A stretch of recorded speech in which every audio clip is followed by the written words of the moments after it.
चुटकी भर सिंदूरा महंग भैले बाबा, चुंदरी भैल अनमोल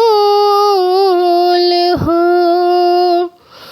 एही रे सिंदूरवा के कारण बाबा, छूटेला नैहर मोर रे।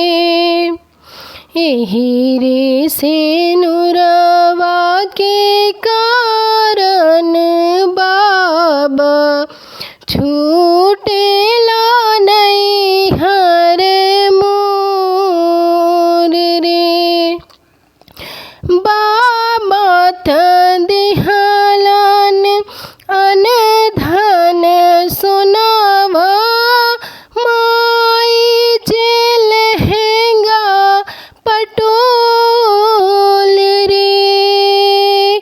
भैया त दिहलन चढ़ल के घोड़वा, भौजी माहुरवा के गाँठ रे।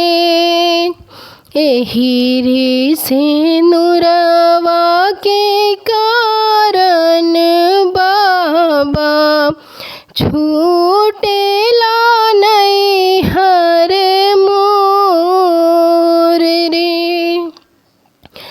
बाबा के धन हम 9 दिन खइबो, माई के पेन्हब 6 मास रे। भैया के घोड़ा हम नगर घुमैबो, भौजी के अपजस होय रे।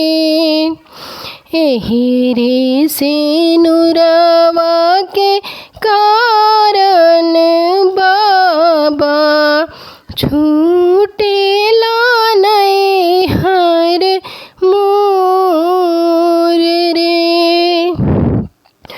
बाबा कहे बेटी रोज नित अइहा, माई कहे 6 मास रे। भैया कहे बहिना कामे काजे अइहा, भौजी कहे कवने काम रे। एही रे सिंदूरवा के कारण बाबा, छूटेला नैहर मोर रे।